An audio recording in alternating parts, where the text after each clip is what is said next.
Pada akhir tahun 1944, Jepang terdesak oleh sekutu.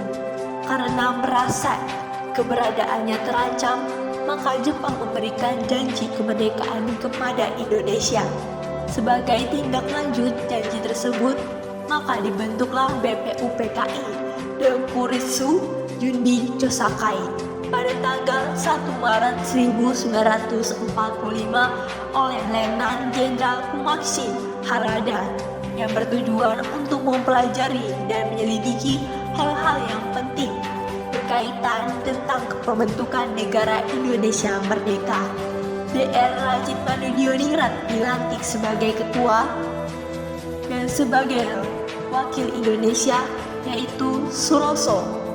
BPUPKI pun mengadakan sidang pertama pada tanggal 29 Mei sampai 1 Juni 1945 dengan agenda merumuskan dasar negara Indonesia merdeka.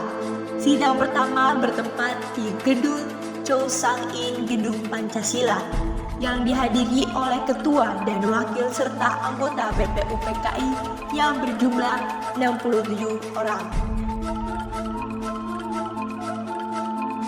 Assalamualaikum warahmatullahi wabarakatuh. Waalaikumsalam warahmatullahi wabarakatuh. Saudara-saudara sekalian, terima kasih sudah hadir di tempat ini. Pertama-tama, saya selaku ketua akan memimpin jalannya sidang ini. Di samping saya ada wakil dari Indonesia. Kita berkumpul di gedung ini dalam rangka merumuskan sebuah landasan untuk mengokohkan negara yang akan kita bangun bersama. Untuk itu, marilah kita buka sidang pertama ini dengan agenda membahas rumusan dasar negara.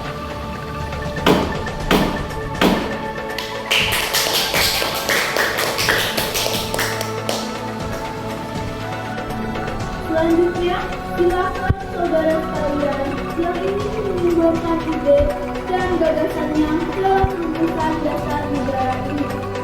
Saya harap saudara-saudara sekalian ikut berpartisipasi menyampaikan gagasan untuk membangun negara ini. Adakah di sini yang ingin berpendapat? Saudara-saudara sekalian, saya ucapkan terima kasih telah memberikan kesempatan untuk menyampaikan pidato singkat ini. Saya ingin menyampaikan gagasan saya tentang dasar negara. Adapun rumusan dasar negara yang saya usulkan yaitu 1. Pri kebangsaan, 2. Pri kemanusiaan, 3. Pri ketuhanan, 4. Pri kerakyatan, 5. Kesejahteraan rakyat. Mengapa saya mengatakan seperti ini? Itu karena fondasi dari dasar negara adalah bangsa, di mana bangsa kita dipeduli kepada sesama yang mencerminkan sikap kemanusiaan. Sikap bangsa itu pula yang memegang teguh toleransi dalam beragama, yang hal ini merupakan kebersamaan sehingga hal ini dapat mewujudkan kesejahteraan rakyat. Itulah usulan dari saya, mohon dipertimbangkan. Terima kasih. Selanjutnya, silakan kepada anggota yang lainnya untuk menyampaikan gagasannya. Terima kasih kepada ketua beserta wakil yang telah memberikan kesempatan pada saya untuk menyampaikan pandangan saya tentang dasar negara. Adapun rumusan yang saya usulkan diantaranya: yang pertama, persatuan; kedua, kekeluargaan; yang ketiga, keseimbangan lahir dan batin; 4. Musyawarah; 5. Keadilan rakyat. Demikian gagasan yang saya sampaikan, mohon untuk dipertimbangkan. Terima kasih. Silakan anggota lain untuk menyampaikan gagasan tentang dasar negara. Saudara-saudara sekalian, setelah memikirkan ini semalaman, saya berpendapat bahwa dasar negara kita harus berdasarkan kepada 1. Kebangsaan Indonesia, 2. Internasionalisme atau pri kemanusiaan, 3. Mufakat atau demokrasi,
Usulan dari anggota sidang menyatakan setuju dengan nama Pancasila yang disampaikan oleh Pak Soekarno. Baiklah, ternyata para anggota sepakat untuk menyetujui pemberian nama dasar negara yang disampaikan oleh Pak Soekarno, yaitu Pancasila. Saya merasa usulan nama yang diberikan oleh Pak Soekarno ada benarnya. Hadirin, ada beberapa hal yang akan disampaikan oleh wakil dari Jepang. Silakan MR Ichibang C. Dipersilakan. Ohayo gozaimasu. Selamat siang hadirin, saya menyaksikan jalannya sidang dari awal hingga akhir dan menyimak beberapa usulan yang telah disampaikan oleh para anggota sidang. Saya hanya ingin menyampaikan setuju dengan hasil rumusan tersebut yang selanjutnya akan dipertegas oleh ketua sidang. Hanya itu saja yang dapat saya katakan. Terima kasih. Arigatou gozaimasu. Terima kasih kepada MR Ichibang Ase yang telah menyampaikan sambutan sebagai perwakilan dari Jepang. Saudara-saudara sekalian, tadi kita sudah menyimak bagaimana pandangan tentang dasar negara yang telah disampaikan oleh MR Muhyami, DR Sutomo, dan IR Soekarno. Nama dasar negara pun sudah kita sepakati, yaitu Pancasila. Namun, mengenai rumusan resmi dasar negara Pancasila tersebut akan dibahas lebih lanjut oleh Panitia 9. Dengan demikian, sidang pertama BPUPKI dengan agenda rumusan dasar negara kita diakhiri. Sampai sini.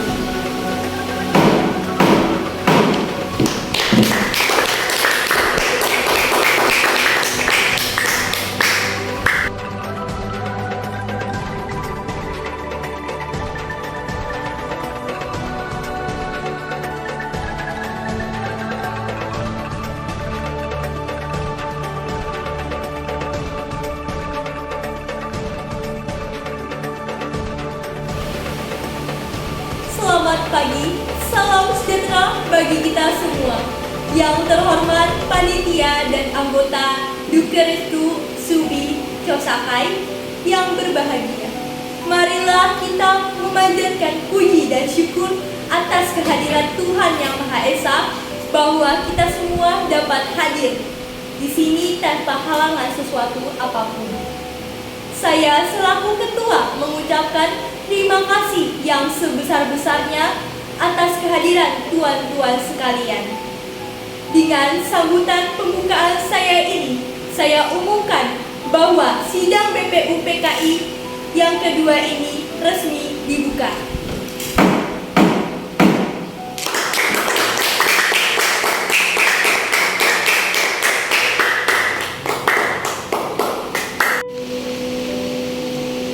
Tuan Ketua, saya di sini akan menyampaikan usulan-usulan yang telah saya terima selaku ketua panitia kecil yang telah dibuat pada sidang BPUPKI yang pertama. Usulan-usulan yang dapat saya terima adalah 1. Usulan mengenai dasar negara. Kedua, mengenai unifikasi atau federasi. Ketiga, tentang keuangan. Keempat, tentang agama dan negara. Kelima, tentang pembelaan negara. Keenam, tentang warga negara. Ketujuh, tentang bentuk negara dan kepala negara. Kedelapan, tentang daerah. Dan yang kesembilan adalah meminta merdeka selekas-lekasnya. Paduka Tuan Ketua, saya juga akan mengumumkan bahwa adanya tambahan anggota baru, yaitu Abdul Fattah Hasan, Asikin Mata Negara, Suryo Hadi Mijojo, Muhammad Nur Besar, dan Abdul Kafar.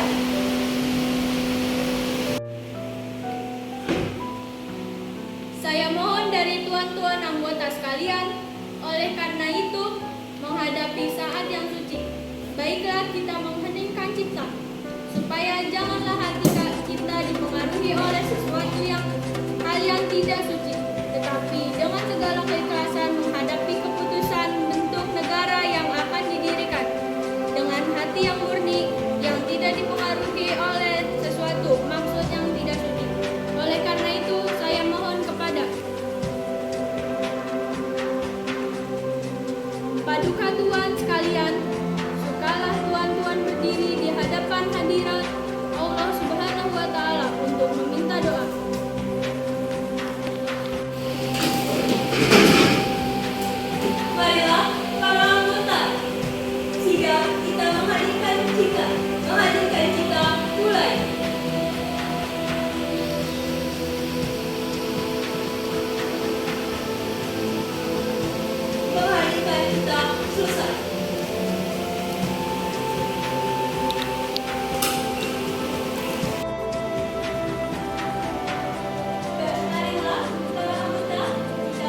memberikan suara dengan cara voting. Mengapa harus voting? Mengapa tidak musyawarah mufakat saja?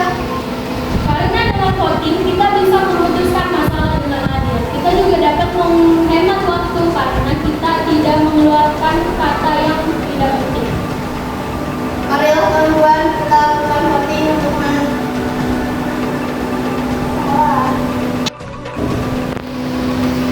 Saya mengucapkan terima kasih atas pekerjaan komisi anggota.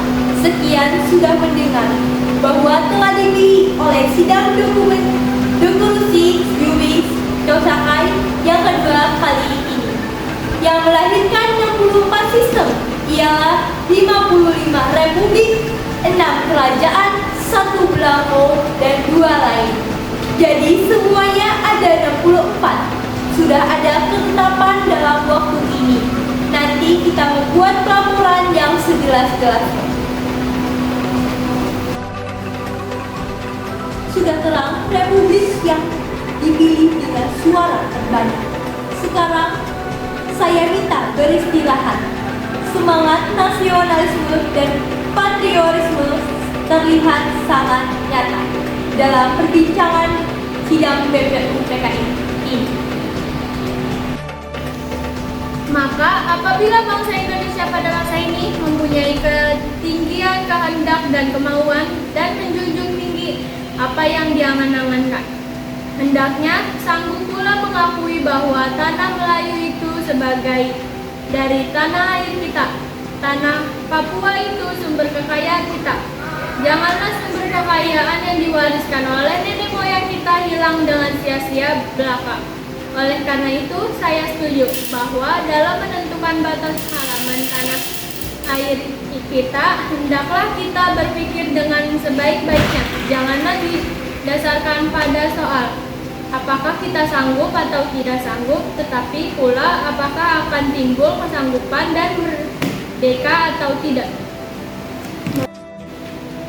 Soal lain pula berhubungan dengan tanah Papua. Memang hal ini dalam ilmu pengetahuan, etnologi, bahasa, geografi ada yang menyebutkan bahwa Pulau Papua tidak masuk tanah Indonesia.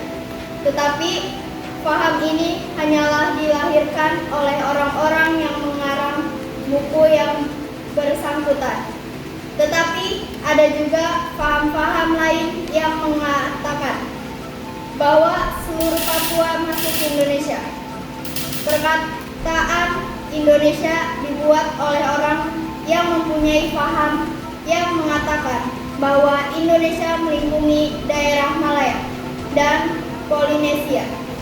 Jadi dengan sendirinya pada waktu perkataan Indonesia lahir dimaksudkan bahwa tanah Papua masuk dalam daerah Indonesia.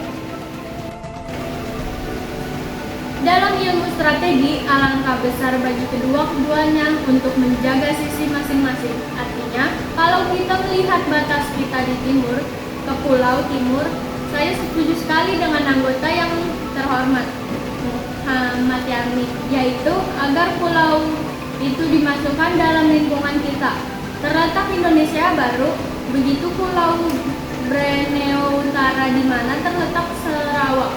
Dan juga negara Papua bukanlah kita meminta, tetapi hal itu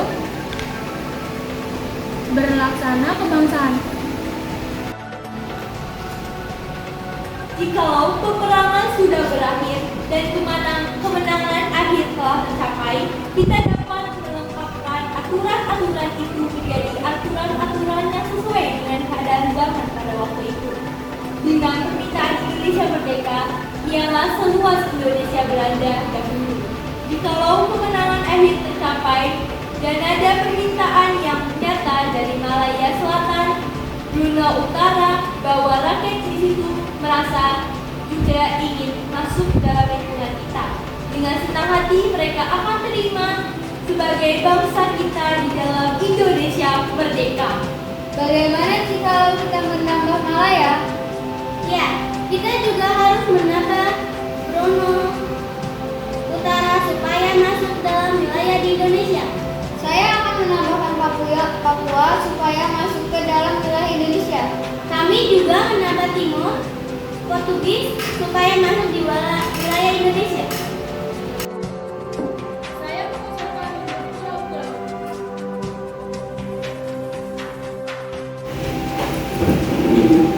Paduka Tuan Tua, undang-undang dasar negara manapun tidak dapat dimengerti.